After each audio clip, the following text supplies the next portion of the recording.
बगैर ओवन के और बगैर बीटर के और इसके अलावा बगैर ही बटर के आज मैं आपके साथ एक बहुत ही मज़ेदार से केक की रेसिपी शेयर करने जा रही हूँ जिसको आप विदाउट ओवन बना सकते हैं।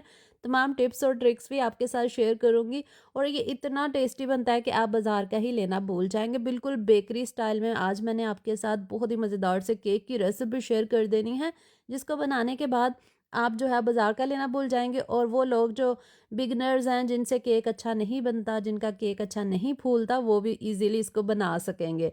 तो चलिए फिर बनाना शुरू करते हैं। इस मज़ेदार से केक को बनाने के लिए यहाँ पे कुछ मैंने बनानास लिए हैं क्योंकि हम बनाना केक बना रहे हैं। इस तरीके से ना आप सिंपल प्लेन केक भी बना सकते हैं अगर आप बनाना के बगैर भी बनाना चाहते हैं।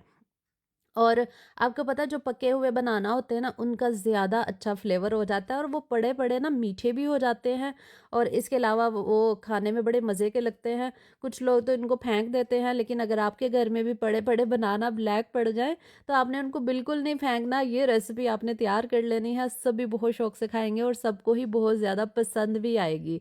तो यहाँ पे मेरे घर में भी ऐसे ही बनाना पड़े-पड़े पक गए थे, तो मैंने कहा चले इसकी रेसिपी तैयार कर लेते हैं। ये तो ज़्यादा मीठे हो जाते हैं क्योंकि पके हुए बनाने से आप बहुत सारी रेसिपीज़ तैयार कर सकते हैं। तो मैंने यहाँ पे 4 अदद बनाना लिए क्योंकि 4 ही लेफ्ट ओवर रह गए थे। लेकिन अगर आप चाहें तो 3 बनाना भी ले सकते हैं, 3 बनाना से भी ये रेसिपी आपकी बहुत अच्छी बन जाएगी। तो सबसे पहले हमने छील लेना है बनानास को अच्छी तरह से और उसके बाद हमने इनको मैश कर लेना है।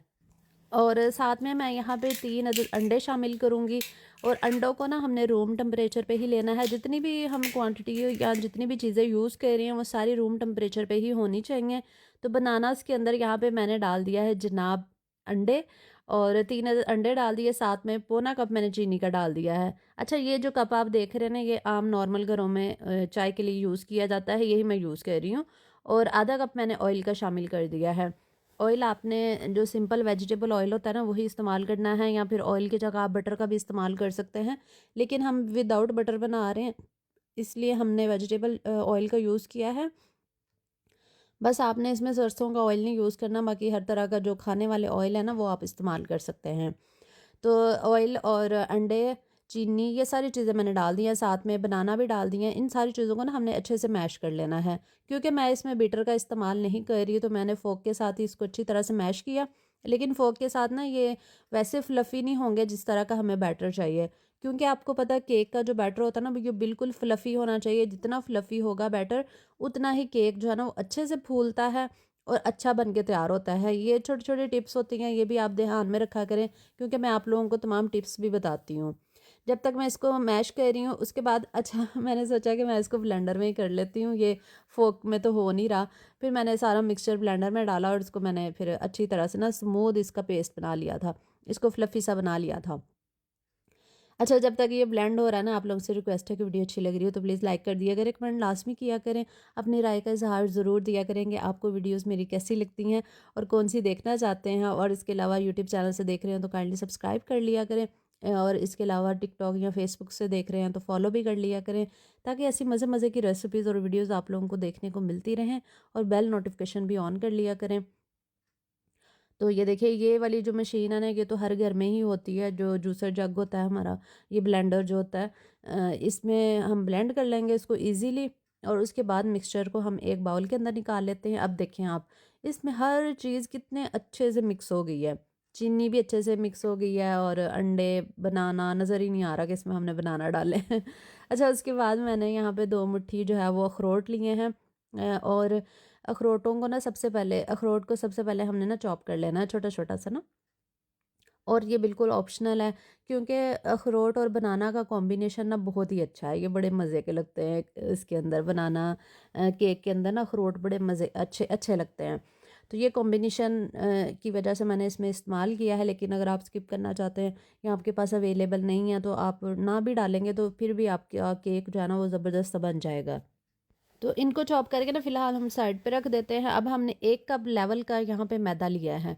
मैंने यहाँ पे मैदे को सबसे पहले छानेंगे, लेकिन जब भी मैदा आप छानें ना तो साथ में बेकिंग पाउडर और सोडा भी साथ ही ऐड कर लिया करें। तो मैं यहाँ पे 1 टीस्पून पाउडर का डाल रही हूँ, बेकिंग पाउडर की बात कर रही हूँ, और आधा टीस्पून इसके अंदर बेकिंग सोडा शामिल करें क्योंकि ये मेजरमेंट वाले चम्मच हैं। तो ये आधा टीस्पून अभी मैंने डाला है, पहले मैंने 1 टीस्पून बेकिंग पाउडर का डाला है। और बहुत सारी ख़वातीन को ना कन्फ्यूजन हो जाती है कि बेकिंग पाउडर क्या होता है और सोडा क्या होता है। ये दोनों चीज़ें जो है ना ये डिफरेंट हैं, पाउडर भी और सोडा भी। जो बेकिंग पाउडर होता है ना वो किसी भी चीज़ को फुलाता है, जो सोडा होता है ना वो गिलाने के काम आता है। यानी कि अगर किसी चीज़ को आपने गिलाना है ना तो फिर आप सोडे का इस्तेमाल करें, लेकिन अगर आपने किसी चीज़ को फुलाना है, जैसे हम केक फुलाते हैं ना, तो उसमें हम बेकिंग पाउडर का इस्तेमाल करते हैं। तो ये डिफरेंस है दोनों में, क्योंकि मेरी वीडियो पे ना ये कमेंट किसी ना किसी एक ख़ातून का ये लाज़मी कमेंट होता है कि इनमें क्या फ़र्क है, तो इसलिए मैंने सोचा आप लोगों को बता देती हूँ। अभी मैंने निकाल लिया है तमाम बैटर और इसके अंदर जो है वनीला एसेंस 1-2 ड्रॉप्स डालेंगे, क्योंकि ये वाला जो चैनल है ना मेरा, ये है ही लॉन्ग वीडियोज़ का है। इसमें मैं डिटेल में हर चीज़ आपको बताती हूँ, ताकि वो ख़वातीन जो न्यू न्यू रेसिपीज़ सीख रही हैं, मेरी प्यारी बहनें, वो भी सीख सकें, उनको भी हर चीज़ का आइडिया हो सके। अच्छा, उसके बाद हमने ये जो ड्राई इंग्रेडिएंट्स मिक्स करके रखे हुए थे ना, ये थोड़े थोड़े डालते जाना है। हमने अच्छी तरह से ना इन सारी चीज़ों को मिक्स करते जाना है। और जो हमारा ड्राई फ्लावर था, यानी कि जो हमारा मैदा था, उसके अंदर हमने पाउडर सोडा हर चीज़ ही ऐड की हुई थी। और अच्छा, इन बातों का भी आपने ध्यान रखना है कि जो लिक्विड चीज़ें होती हैं वो हमने सेपरेट उनको ब्लेंड करना होता है, और जो हमारी ड्राई चीज़ें होती हैं उनको सेपरेट हमने मिक्स करना होता है। ये ऐसा ना हो कि आप ब्लेंडर के अंदर हर चीज़ ही डाल दें, मैदा, चीनी, ऑयल, अंडे, पाउडर, सोडा, वो मीठा सोडा, और वो मीठा सोडा और बेकिंग सोडा एक ही चीज़ है, बेकिंग पाउडर डिफरेंट चीज़ है। मैं वैसे आपको बता रही हूँ कि सारी चीज़ें आपने डाल के ब्लेंड नहीं कर लेना। केक बनाने के भी कुछ रूल्स होते हैं, तो आपने वैसे ही फॉलो करना होता है हर चीज़ को। तो इसलिए मैं ये सब आपको बताती हूँ, ताकि टिप्स और ट्रिक्स भी आप लोगों को पता चलती रहें। अच्छा, यहाँ पे लिक्विड बैटर हमारा तैयार हो चुका था, और उसके बाद मैंने अखरोट शामिल कर दिए हैं। अच्छा, अगर आपको लगे ना कि बैटर बहुत ज़्यादा पतला हो गया है, क्योंकि मेरा ये देखें ना, ये बहुत पतला भी नहीं है, गाढ़ा भी नहीं है बहुत ज़्यादा, तो आप ना 1-2 चम्मच और भी इसमें ना मैदे के शामिल कर सकते हैं, अगर आपको लगे कि बहुत ज़्यादा गाढ़ा हो गया है। क्योंकि जब हमने अखरोट डालना है ना, तो अखरोट जो है ना वो अच्छी तरह कोट हो जाएंगे। लेकिन अगर आपका बैटर बहुत पतला होगा ना, तो तमाम अखरोट या ड्राई फ्रूट्स जो भी आप डालेंगे वो सारे नीचे बैठ जाते हैं। इसलिए बैटर आपका ना बहुत पतला ना ही बहुत गाढ़ा होना चाहिए, नॉर्मल रखना है। और ये जो मीडियम साइज़ का आता है ना ये पैन, ये मैंने यूज़ किया है यहाँ पे। एक 5 इंच का होता है, आपको पता है, एक 7 इंच का होता है, एक 9 इंच का होता है, ये 3 का ना सेट होता है। ये हर जगह आपको मिल जाते हैं ऑनलाइन, तो ये ऑनलाइन क्या, शॉप से भी मिल जाते हैं। तो ये 3 का सेट जब आप ले लेते हैं ना, तो फिर आपके लिए बेकिंग आसान हो जाती है, कि कभी कम छोटा छोटा केक बनाना होता है, कभी बड़ा बनाना होता है, कभी एक्स्ट्रा लार्ज भी आपने केक बनाना होता है, तो फिर बड़ी आसानी रहती है। अभी मैंने ना ऑयल लगा दिया है तमाम पैन के अंदर अच्छी तरह से, और साथ में मैंने ना इसके अंदर बटर पेपर रख दिया है।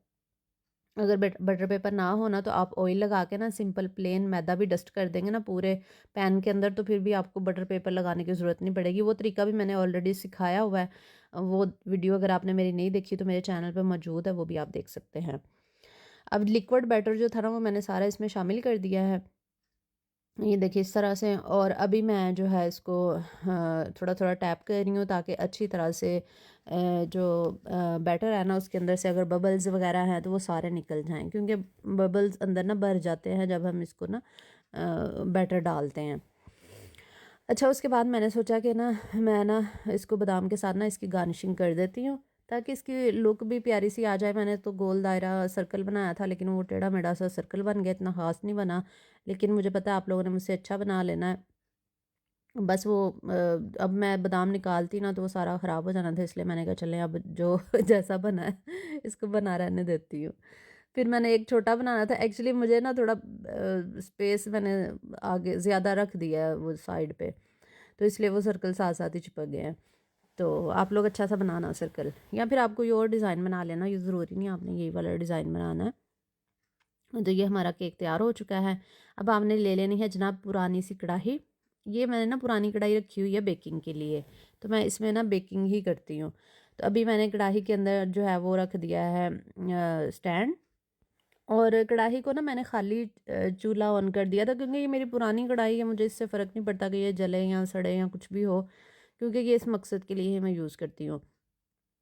फिर मैंने इसको ना 10 मिनट प्री हीट किया था। उसके बाद मैंने ये केक रख के ना, तो मैंने इसको ना 45 से 50 मिनट के लिए बेक कर लिया था। और ये देखिए टूथपिक बिल्कुल साफ़ वापस आई है। एक बात का ना ध्यान रखें आपके, जब आप कभी बेकिंग कर रहे हो ना, तो केक को जब आप पकने के लिए रख देते हैं ना कवर करके, तो उसको बार बार नहीं देखना होता ढक्कन उतार के, क्योंकि इस तरह ये होता है कि जो केक का स्टीम होता है ना, जो उसकी बनी होती है हीट, वो सारे तो निकल जाती है। फिर आप कहते हैं केक फूलता नहीं है, आप लोगों का कैसे सही बन जाता है, हमसे तो बनता ही नहीं है।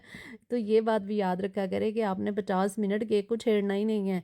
ऊपर से देखें कि वो फूल गया है, कलर आ रहा है, लेकिन आपने ढक्कन नहीं उतारना। ढक्कन उतार लिया तो समझ लें आपका केक बर्बाद।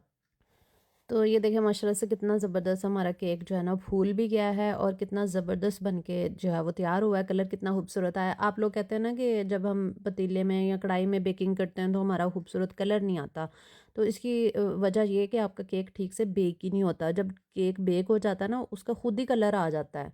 लेकिन मैंने तो इसको ना दोबारा से कलर दिया था, ये इसलिए थोड़ा सा आपको डार्क दिख रहा होगा। और कढ़ाई के अंदर थोड़ा लाइट कलर था, लेकिन फिर भी लाइट कलर तो आ ही जाता है। ऐसा नहीं है कि बिल्कुल कलर नहीं आता। कुकिंग पे डिपेंड करता है। अगर आपका केक बहुत अच्छे से बेक हुआ है ना, तो फिर कलर उसका ऑटोमेटिकली पतीले में भी आ जाता है। वो दरअसल आपसे बेक सही नहीं होता ना, इसलिए कलर आपका आता नहीं है। अच्छा, उसके बाद मैंने इसके ऊपर ना हनी डाल दिया था, और अभी मैं ब्रश के साथ ना अच्छी तरह हनी लगा रही हूँ। अच्छा, मैंने हनी इसलिए लगाया कि जो वो है ना, इसकी लुक जो है ना वो बिल्कुल बेकरी स्टाइल की आ जाए। तो आप बेकरी से जो ड्राई फ्रूट केक लेकर आते हैं ना, उसके ऊपर भी हनी लगा होता है। और ये देखिए ना, ये बिल्कुल ऐसे ही लग रहा है ना जैसे बेकरी स्टाइल का जो ड्राई फ्रूट केक है, वो ऐसा ही बना है बिल्कुल सेम। तो बनाना केक का जो कॉम्बिनेशन है ना, वो हनी के साथ भी बड़ा अच्छा है। हनी, अखरोट, बादाम बना, और ये सारी चीज़ें ना बड़ी अच्छी लगती हैं। लेकिन ये ऑप्शनल है, अगर हनी नहीं लगाना तो आप बेशक ना लगाएं, कोई मसला नहीं है। लेकिन मैं वैसे ही आपको बता रही हूँ कि हनी का कॉम्बिनेशन बड़ा अच्छा लगता है। तो चले अभी मैं कटिंग करके आपको दिखाती हूँ कि माशाल्लाह से हमारा बनाना केक कितना ज़बरदस्त बन के तैयार हुआ है। और ये देखिए माशाल्लाह से अखरोट जो है ना पूरे केक के अंदर फैले हुए हैं। ऐसा नहीं है कि ये बिल्कुल नीचे ही बैठ गए थे, क्योंकि हमारा बैटर जो था ना वो परफेक्ट तैयार हुआ था। ना ज़्यादा पतला था, ना ही बहुत गाढ़ा था। और ये देखिए ये कितना अच्छे से फूला है, सॉफ्ट बना है। मैं इसलिए आपको दबा के बाकायदा दिखा रही हूँ, ताकि आपको समझ आ जाए ये जालीदार सा हमारा कितना शानदार माशाल्लाह से केक बन के तैयार हुआ है। एक और पीस आपको दिखाती हूँ, और तोड़ के भी आपको इसका रिज़ल्ट दिखा देती हूँ। और आप लोगों से रिक्वेस्ट भी करती हूँ कि वीडियो को ज़रूर शेयर कर दिया करें, लाइक करके कमेंट लाजमी कर दिया करें, और सब्सक्राइब लाजमी कर लिया करें, फॉलो भी कर लिया करें, ताकि ऐसी मज़े मज़े की रेसिपीज़ मैं आप लोगों के साथ जो है वो शेयर करती रहूँ। ये देखिए माशाल्लाह कितना ज़बरदस्त बन के तैयार हुआ है। इस तरह के मज़ीद रेसिपीज़ के लिए आप मुझे फ़ॉलो कर लें। और ये देखिए मैं अभी आपको ना तोड़ के भी दिखाती हूँ इसका फाइनल रिज़ल्ट। तो आप ज़रूर ट्राई कीजिएगा इस रेसिपी को। और अगर कोई आपसे कोई बात है, अगर आपके पास कोई सवाल है या कुछ पूछना चाहते हैं बेकिंग से रिलेटेड, तो आप मुझे कमेंट करके पूछ सकते हैं। मैं इंशाल्लाह कोशिश करती हूँ, बहुत सारे कमेंट्स के रिप्लाई भी करती हूँ। समटाइम कुछ रह भी जाते हैं, उसके लिए माजरत, लेकिन कोशिश मेरी यही होती है कि मैं आप सबके आंसर भी कर सकूँ, ताकि आप लोग भी सीख सकें। तो ये देख लें माशाल्लाह से हमारा जालीदार सा केक कितना ज़बरदस्त तैयार हुआ है। ज़रूर ट्राई कीजिएगा। टी पार्टीज़ में बना सकते हैं, बच्चों को बहुत पसंद आता है चाय के साथ। अल्लाह हाफ़िज़।